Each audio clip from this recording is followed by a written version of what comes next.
Y este es un salmo muy conocido, un salmo muy bello.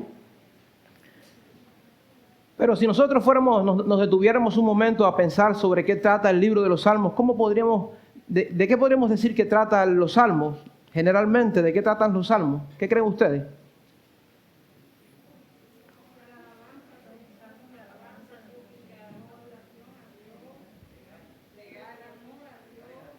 Los salmos tienen que ver con esto, con alabar al Señor, con adorar al Señor. Y cuando nosotros vamos a la Escritura, la Biblia nos hace énfasis en que los salmos hablan acerca de adorar a Dios. La palabra adorar tiene que ver con dar valor al Señor. Es decir, el adorar a Dios tiene que ver con dar valor y exaltar su nombre. Nosotros muchas veces usamos a la ligera el término el nombre de Dios. Nosotros vemos en la palabra del Señor que habla mucho acerca del nombre de Dios y que el nombre del Señor debe ser exaltado. Y muchas veces no nos damos cuenta que cuando la Escritura está hablando del nombre de Dios, está hablando de su reputación, de sus atributos, de quién es Él. Y los salmos están centrados en el Señor. A veces pensamos que los salmos tienen que ver con el hecho de nuestro sufrimiento, de nuestro dolor, de las circunstancias que pasamos en la vida. Y realmente de eso no se tratan los salmos. Aunque en parte tienen que ver con eso, no es el centro de lo que los salmos enseñan. Los salmos tienen que ver con dar gloria a Dios, con exaltarle a Él, tienen que ver con su carácter. Y nosotros podemos identificarnos con el salmista también en los salmos, porque los mismos sufrimientos de Él también son los nuestros, las mismas dificultades de Él también son las nuestras. No las mismas, pero también tenemos dificultades y situaciones también en nuestra vida. Y podemos ver a Dios en medio de ellas. R.S. Sproul, un conocido teólogo, él habla acerca de los salmos también y dice que los salmos los salmos también tienen que ver con cómo aprender a orar o cómo orar al Señor de una forma correcta. Este conocido teólogo, él dice esto. Y él dice que cuando los discípulos de Jesús le preguntaron a Jesús, Señor, enséñanos a orar, él hubiera entendido que el Señor hubiera podido decirle, bueno, lean los salmos, estudien los salmos, porque el libro de los salmos también nos enseñan cómo orar. Es decir, vemos las oraciones de estos hombres de Dios, de los salmistas, y también podemos identificarnos con sus oraciones. Algo que tenemos que entender es que los salmos no pasan de moda. Yo sé que usted lo entiende también, los salmos no pasan de moda.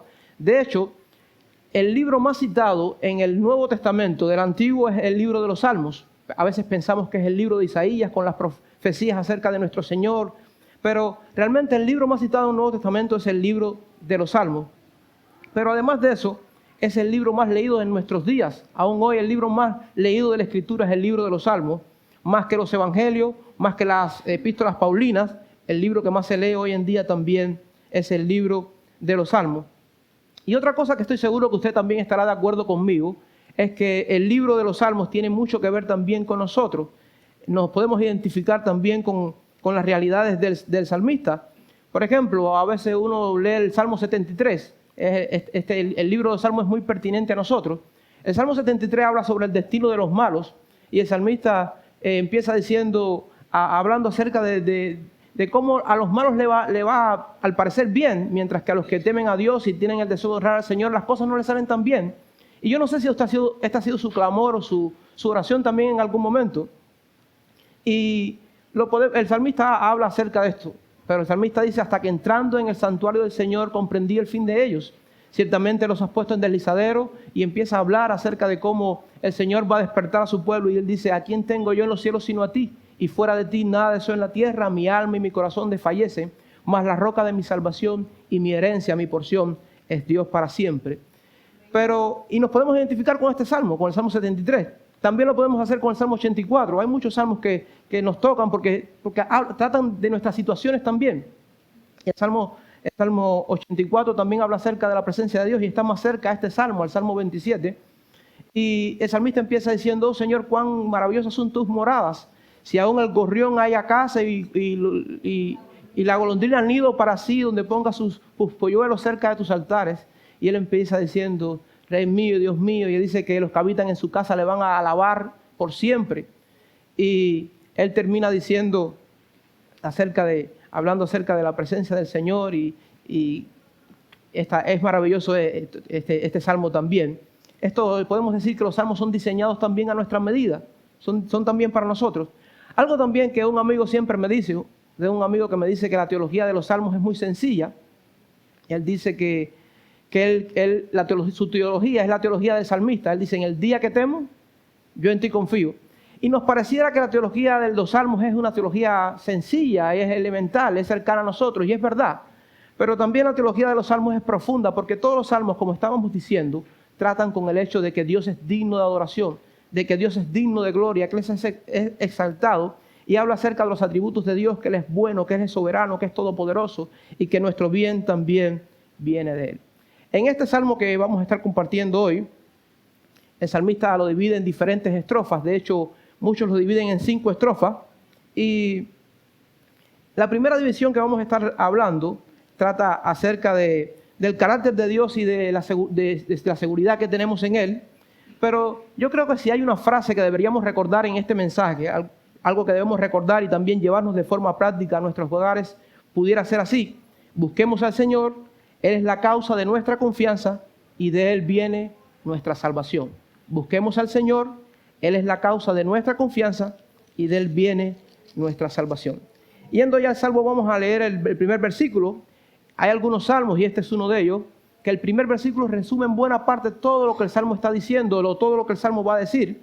Y en este caso también sucede así. Dice así la palabra del Señor: Jehová es mi luz y mi salvación, ¿de quién temeré? Jehová es la fortaleza de mi vida, ¿de quién he de atemorizarme? Y como decíamos ahorita, en un mundo tan centrado en el hombre, hoy en día todo parece ser que tiene que ver con el hombre. Yo no sé si usted ha oído, cuando usted estudió quizás en la primaria, lo que se llamó la teoría geocéntrica del universo. Antes, hace muchos años atrás, se creía en que la Tierra, el planeta Tierra, era el centro del sistema solar y que todos los astros giraban alrededor de la Tierra. Era lo que se llamó la teoría geocéntrica del universo. Pero después se dieron cuenta los científicos que no era así y que realmente era la teoría heliocéntrica del sistema solar. Es decir, que todos los astros de nuestro sistema solar giran alrededor del Sol. Y así nos pasa también en nuestra vida. A veces pensamos que la vida trata de nosotros y no se trata de nosotros. Se trata de Dios, se trata de su voluntad, se trata de su deseo. De hecho, el libro de Efesios, capítulo 1, nos habla de esto. El libro de Efesios, en el capítulo 1, es un pasaje muy bello, porque empieza hablando de lo que somos en el Señor y lo que tenemos en Él. Pero en esta porción también el apóstol Pablo nos habla acerca de que Dios es el digno de todo. Y él empieza diciendo que Dios hizo todo para la alabanza de la gloria de su gracia. No es para nosotros. A veces pensamos que Dios hizo todo, el centro somos nosotros, pero no es así. Él hizo todo para la alabanza de la gloria de su gracia. También dice el libro de Efesios en el capítulo 1 que Él hizo todo por el puro afecto de su voluntad, porque le dio el deseo, porque le dio la gana. Él es así. Él es Dios, Él es el que gobierna, es el que manda. Y también dice que Él lo hizo para su beneplácito, dice en el capítulo 1 del libro de Efesios. Así que no se trata de nosotros, y este salmo también habla lo mismo. No se trata de nosotros, no se trata del hombre. Y allí debe descansar nuestra confianza.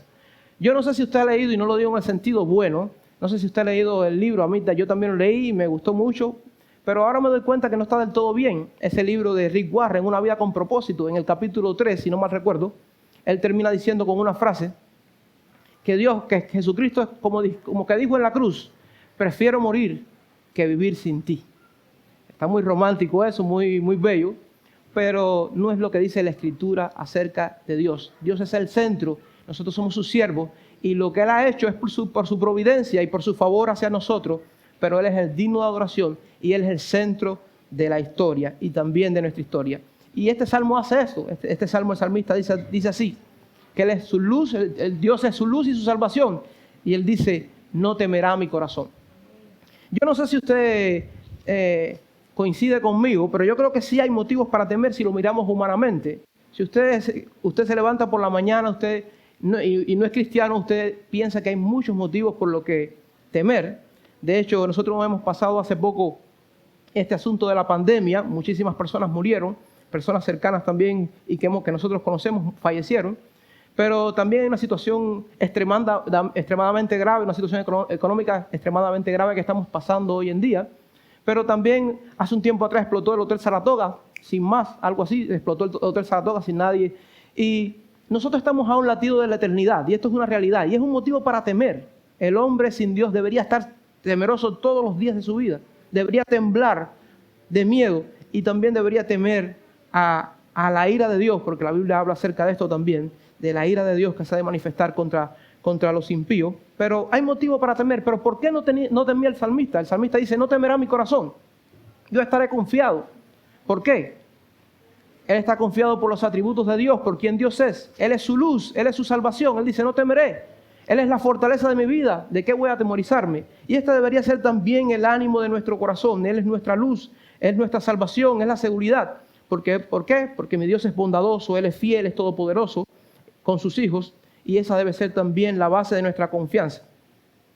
Algo que quiero decir es que es triste que hoy en día hemos descuidado muchísimo la enseñanza de que Dios es el centro, lo que estábamos diciendo y lo que habla esta primera parte, el salmista. Hemos olvidado los atributos de Dios, hemos olvidado esas enseñanzas de los atributos de Dios y de quién Dios es, pero debería ser el centro de toda nuestra vida y el centro de la adoración también de la iglesia. El quién Dios es, de ahí depende nuestra adoración, de ahí depende nuestra escatología, que significa la esperanza futura o las cosas que han de acontecer también. Nuestro evangelismo debería ser motivado también por quién Dios es. Dios es Dios, Dios es justo, Dios es bueno, Dios es santo, y eso también debería motivarnos a nosotros. Y hemos olvidado los atributos de Dios en la iglesia, y debería ser nuestra meta más alta y la enseñanza más importante también de proclamar al pueblo de Dios y también a este mundo. Y tristemente también le hemos descuidado en nuestra vida. David, el autor de este salmo, asegura que la base para no temer es el carácter de Dios, es que Él es su luz, Él es su salvación y Él es la fuerza también de su vida. Una pregunta quizás necesaria en esta mañana para nosotros, hombres débiles que flaqueamos, que también nos afanamos, es ¿quién es Dios para ti? El salmista dice que Dios es su luz, su salvación, la fortaleza de su vida, pero la pregunta a nosotros hoy sería, ¿quién es Dios para nosotros? Y si Dios es todo lo que dice el salmista que es, eso nos debería motivar también a descansar en el Señor por sus atributos, por quién Él es. Pero el salmista no solamente habla acerca de esto, no solamente habla acerca del carácter de Dios y cómo es esta su seguridad, sino que también el salmista habla de la confianza en Dios en medio de nuestras luchas. Cuando vamos al versículos 2 y 3, la Escritura dice, cuando se juntaron contra mí los malignos y mis angustiadores y mis enemigos para comer mis carnes, ellos tropezaron y cayeron. Aunque un ejército acampe contra mí, no temerá mi corazón. Aunque contra mí se levante guerra, yo estaré confiado, dice el salmista. El salmista está hablando de una confianza, él tiene una confianza. Pero el salmista está hablando y describe de una forma muy detallada a sus enemigos. Dice los malignos, los menciona como los malignos, como los angustiadores, enemigos. Después dice, aunque un ejército, está hablando de cuantiosos enemigos, de una gran suma de enemigos. Y es una descripción de sus adversarios, es una descripción de los adversarios del salmista. Y vamos allá del pasaje aquí, porque dice, cuando se juntaron contra mí los enemigos, y ellos se pusieron de acuerdo para destruirlo. Y nosotros sabemos que los adversarios nunca piensan el bien de quien son adversarios, nunca piensan el bien tampoco de nosotros. Pero el salmista es muy ilustrativo porque dice, se juntaron para comer mis carnes. Está hablando de canibalismo, no literalmente, pero está hablando de ellos vienen contra él, van a arremeter contra él y no van a tener piedad. Pero el salmista descansa y puede estar confiado en la seguridad de quien Dios es. Y cuando vemos esto de que se juntaron contra el salmista, también podemos pensar en Jesús. La Escritura nos dice también ahí, en la Escritura, ahí en Hechos capítulo 4, cuando los discípulos están hablando o están orando al Señor, están diciendo cómo se juntaron contra ti, y habla de que se juntaron contra Jesús todos aquellos para dañarlos y esta es la realidad. El salmista fue rescatado por el Señor, pero lo lindo de la Escritura y lo lindo y la buena noticia también para nosotros es que nuestro Señor, es que Jesús, Él no fue rescatado. Él sufrió toda la ira de sus adversarios y no solamente de sus adversarios, sino también toda la ira de Dios para si ponemos nuestra confianza en Él y si nos arrepentimos de nuestros pecados, dice la Escritura que tenemos vida eterna. Pero el pasaje también dice que ellos tropezaron y cayeron. Los enemigos del salmista tropezaron y cayeron. Y aquí hay dos detalles. En primer lugar es que está en pasado. El salmista está hablando en presente. Dios es la fortaleza de mi vida, de quién voy a atemorizarme. Pero él ahora cambia a pasado y dice, cuando se juntaron contra mí, mis enemigos, mis angustiadores, para comer mis carnes, ellos tropezaron y cayeron. Y esto es lo lindo, que el salmista esté recordando el pasado, Porque el salmista está recordando el carácter de Dios. Yo sé que usted recuerda este pasaje, ese pasaje de David y Goliat, lo tenemos trillado, como quien dice, pero es la palabra del Señor y siempre trae tanta bendición a nuestra vida.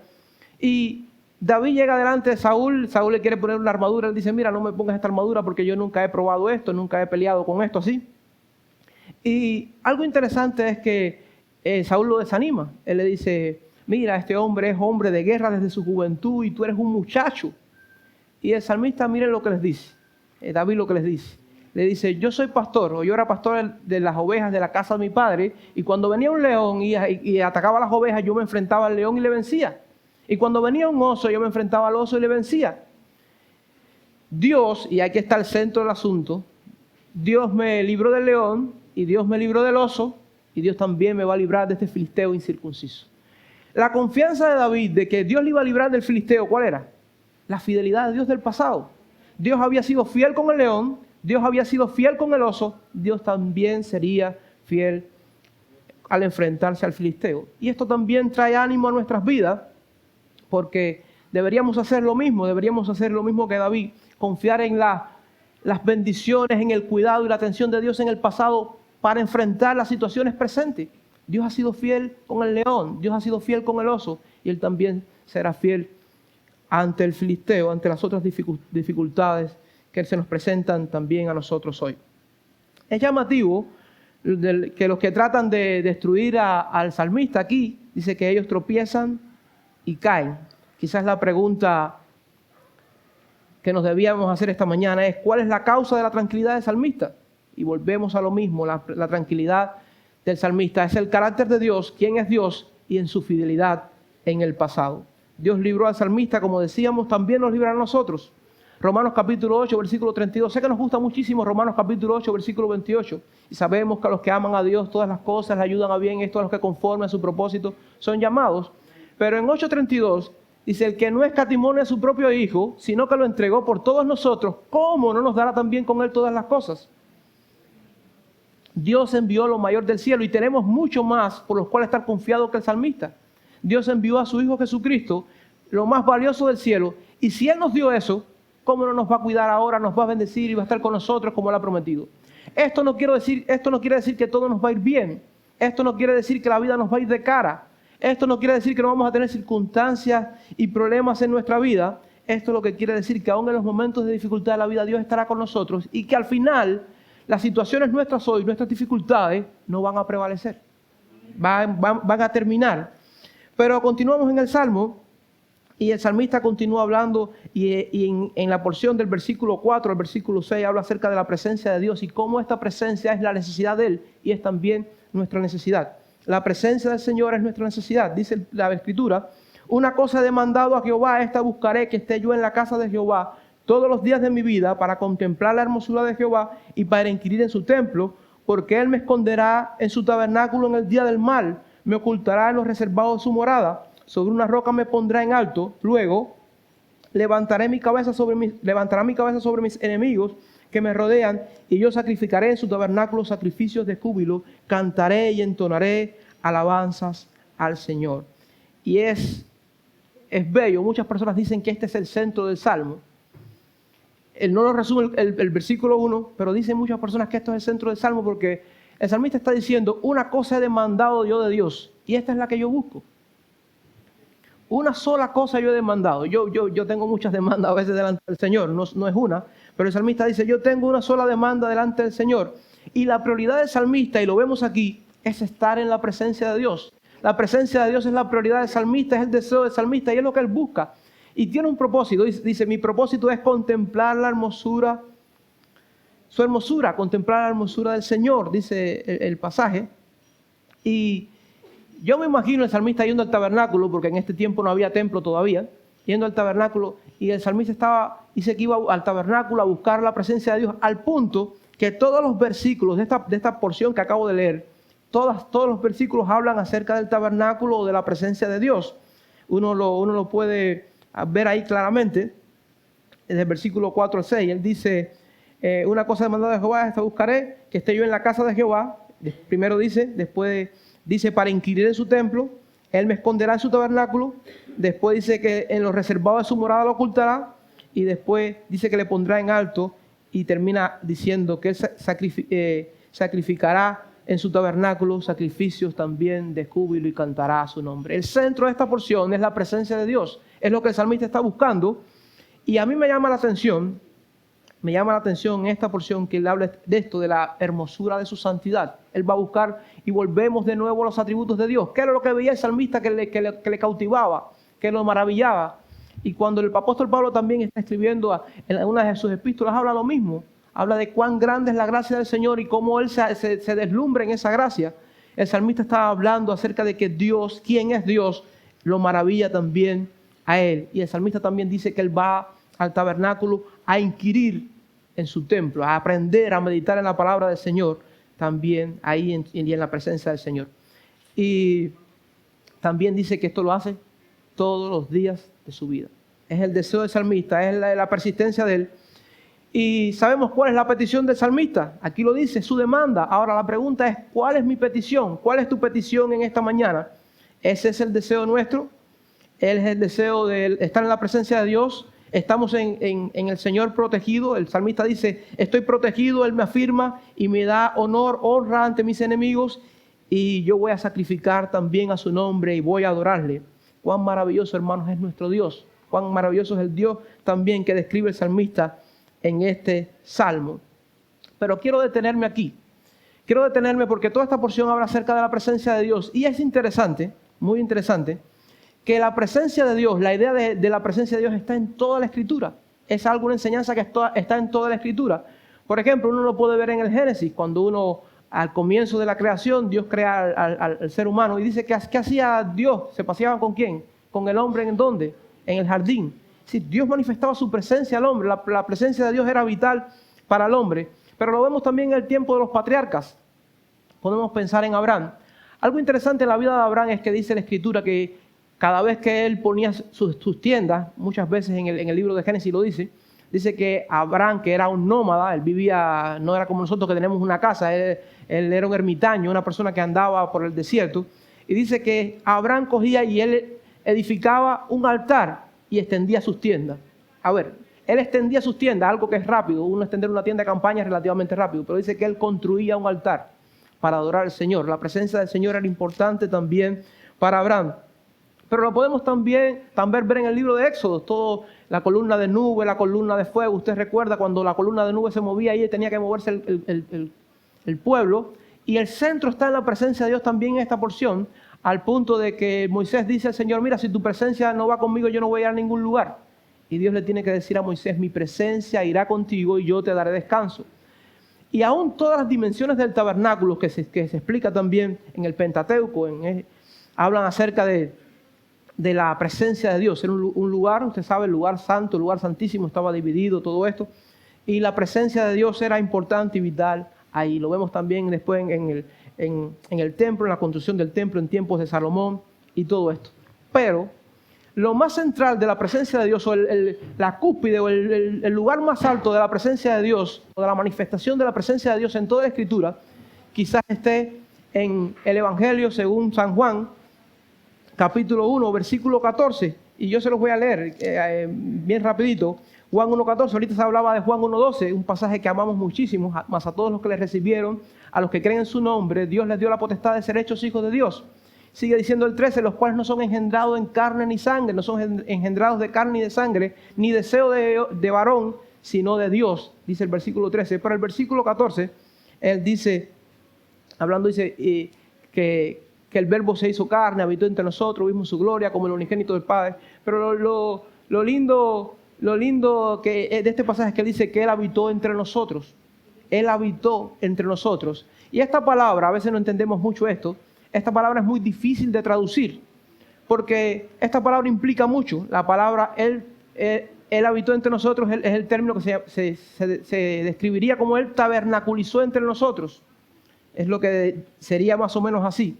Y esto es muy profundo porque en toda la Biblia Jesucristo se describe, y en este pasaje específicamente también, se describe como el sujeto y el que hace la acción. Y esto usted no lo va a ver en otro lugar, esto no lo va a ver usted mucho en la Biblia, sino refiriéndose a Jesucristo. Y este pasaje está hablando acerca de de la preexistencia de Cristo y de quién es Cristo también. Y termina, podemos ir también al libro de Apocalipsis para ver esta idea de la continuidad de la presencia de Dios en toda la Biblia. En Apocalipsis capítulo 21, versículo 13 y versículo 22, se los voy a leer rapidito, dice la Escritura: y aquí el tabernáculo de Dios con los hombres, y Él morará con ellos, y ellos serán su pueblo, y Dios estará con ellos como su Dios. Dice que aquí el tabernáculo de Dios como su pueblo, esta ciudad, y aquí el tabernáculo de Dios, la presencia de Dios con los hombres, y Él morará con ellos, y ellos serán su pueblo, y Dios mismo estará con ellos como su Dios. Y dice este pasaje que nos gusta tanto: y Él enjugará toda lágrima de nuestros ojos, los ojos de ellos, y no habrá más muerte, ni habrá más llanto, ni más clamor, ni dolor, porque las primeras cosas pasaron. Y el 22 dice: y no vi allí templo. Allí no hay un templo para que se manifieste la presencia de Dios, porque el Señor Dios Todopoderoso es el templo de ella, y el Cordero. Y la ciudad no tiene necesidad de sol ni de luna que brille en ella, porque la gloria de Dios la ilumina, y el Cordero es su lumbrera, y las naciones que hubieran sido salvas andarán en la luz de ella. La presencia del Señor prometido, desde que lo vemos en Génesis, podemos ver la presencia de Dios en el jardín, podemos verla también en Apocalipsis, y en toda la Biblia podemos ver la presencia también del Señor. Y lindo esta porción, porque dice esta porción que no habrá falta de luz, porque el Señor es la lumbrera, el Señor es el que alumbra, y nos hace recordar evidentemente el Salmo 27, el Señor es mi luz y mi salvación, y esto nos da ánimo también.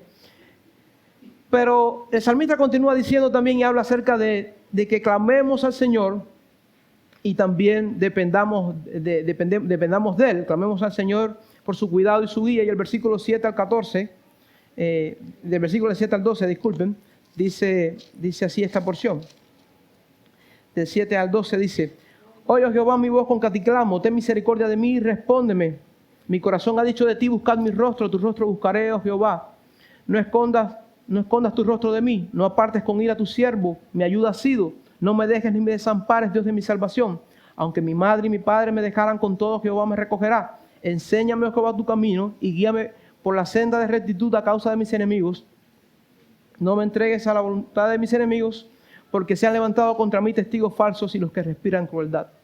Y el salmista está haciendo un clamor a Dios, y es bien llamativo, porque hay alrededor de 7 verbos y peticiones del salmista aquí. Él le dice: Señor, óyeme, enséñame, guíame, respóndeme, no te apartes, no me dejes, ten misericordia, no me desampares, está diciendo el salmista. Y en el versículo 8 hay algo que nos pareciera extraño. Es como que el salmista está hablando con el corazón de él y a la vez con Dios. Y esto no es nuevo en la Escritura. De hecho, el Salmo 62 también lo dice: oh alma mía, en Dios solamente reposa, porque de Él es mi esperanza, Él es mi roca y mi salvación, es mi refugio, no resbalaré. Pero lo interesante aquí, o lo llamativo, es que el salmista está diciendo: Señor, cuando tú dices a mi corazón que busque tu rostro, yo tu rostro busco, oh Dios. El salmista afirma que Dios habla también a su corazón. Evidentemente habla a través de su palabra, y es la palabra profética más segura, como dice Pedro, pero también el salmista está diciendo que Dios mismo también trata con su corazón y con su conciencia. Y el versículo 10, que es un versículo que nosotros amamos mucho y hemos usado mucho, lo usamos también mucho el Día de las Madres, a veces lo usamos, porque este pasaje dice: aunque tu madre y tu padre te dejara, con todo Jehová me recogerá. Y esto es una idea que también se repite muchísimo en la Escritura. También uno de los profetas habla acerca de esto. Se olvidará la mujer, dice uno de los profetas, se olvidará la mujer de lo que dio a luz para dejar de compadecerse del hijo de su vientre. Y Dios dice: aunque ella se olvide, es improbable que el amor de una madre o un padre se olvide. Aunque ellos se olviden de ti, yo nunca me olvidaré de ti. Y esta es la misma idea que dice aquí el salmista. Pero la idea no es que el padre y la madre, la idea es que Dios, buscar al Señor, que Dios es digno y que Dios es el que va a guardarle y va a protegerle más que su padre y su madre. Entonces, podemos preguntarnos: ¿hemos llegado al punto donde reconocemos que dependemos totalmente del Señor? Él es nuestro bien, Él es nuestra bondad, Él es nuestra fuerza, es nuestra esperanza. Porque es lo que el salmista está diciendo aquí con esta expresión: óyeme, enséñame, guíame, respóndeme. El salmista reconoce que Dios es todo para él y que es su mayor necesidad. Y terminamos la última porción, el versículo 13 y 14, que nos habla acerca de que el Señor es nuestro ánimo y que Él es también la esperanza de su pueblo. El Señor es nuestro ánimo y también es la esperanza de su pueblo, dice el versículo 13 y 14. Hubiera yo desmayado si no creyese que veré la bondad de Jehová en la tierra de los vivientes. Aguarda a Jehová, esfuérzate y aliéntese tu corazón si espera a Jehová. Y no sé si usted se dio cuenta, el salmista dice, hubiera yo desmayado. Y quizás la pregunta en esta mañana es, ¿desmayas tú? Porque muchas veces tenemos esta tendencia y en nosotros mismos, y es lo que decíamos al principio, la esperanza del salmista, la fuerza del salmista está en el Señor. ¿Y quién es Dios? Él es fiel y Él va a guardarlo. Pero sin Dios, dice el salmista, yo hubiera desmayado si no creyese que veré las bondades de Dios en la tierra de los vivientes. Y no está hablando de la eternidad. Nos pareciera que sí, pero no está hablando de la eternidad. Esta porción está hablando, el salmista está diciendo, yo hubiera desmayado si yo no creyera que Dios va a ser bondadoso conmigo en esta tierra, en la tierra de los que viven. Pero el salmista en parte dice eso porque no tiene una comprensión amplia de la esperanza eterna. De hecho, la revelación no estaba no estaba terminada, y uno se da cuenta porque en el tiempo de Jesús, aún los líderes religiosos y todos los judíos estaban esperando a un caudillo militar que los librara del imperio romano. Ellos no tenían una concepción clara de la vida eterna. Yo sé que el salmista de alguna forma lo dice en el Salmo 23. Él dice, y en la casa de Jehová moraré por largos días. En la casa de Jehová, y la palabra no es moraré por largos días, es eternidad. En la casa de Jehová moraré por la eternidad. Pero él no tenía una concepción clara de la eternidad, pero nosotros sí.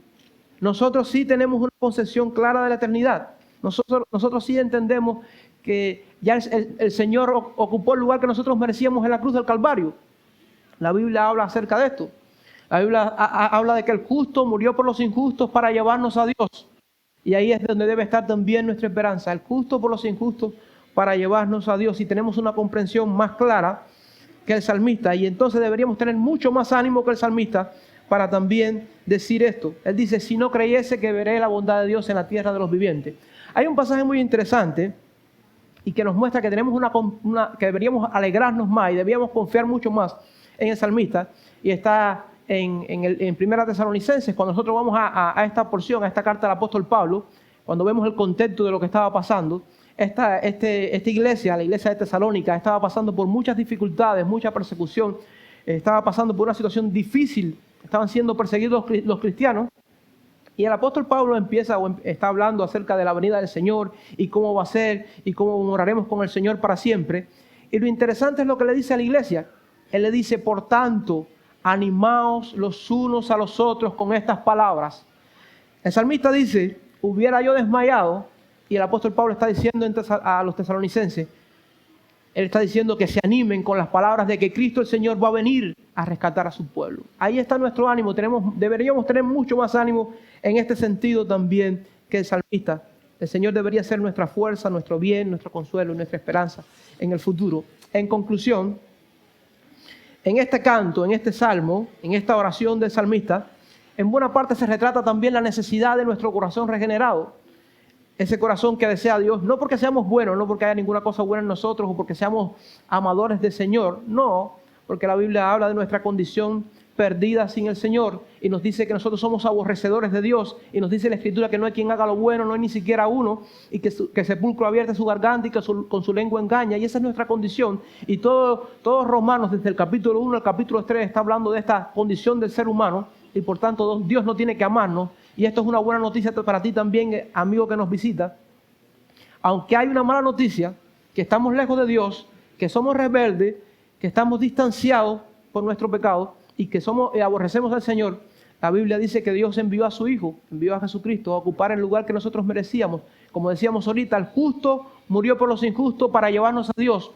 Y Él ahora, dice la palabra del Señor, que los que vienen a Él con arrepentimiento y fe, reconociendo que son pecadores, reconociendo que son malvados y reconociendo que necesitan del Señor y que dependen del Señor para salvarse, dice la Escritura que el que cree en esto tiene vida eterna y ha pasado también de muerte a vida. Este cántico debería alegrarnos, debería hacernos gozarnos en el Señor también, porque este salmo habla acerca, retrata, como decíamos, la necesidad de nuestro corazón regenerado y habla de nuestro anhelo, habla de la seguridad que tenemos en el carácter de Dios, de cómo en Él podemos estar confiados a pesar de nuestras luchas, de la necesidad que tenemos de su presencia y de allí también lo vital que es clamar a Él y cómo, en fin, el Señor es el ánimo y la esperanza de su pueblo.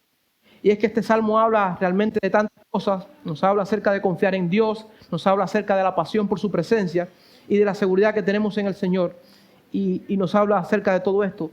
Y tenemos que terminar con el versículo 14, como dice el versículo 14, aguarda a Jehová, esfuérzate y aliéntese tu corazón si espera a Jehová.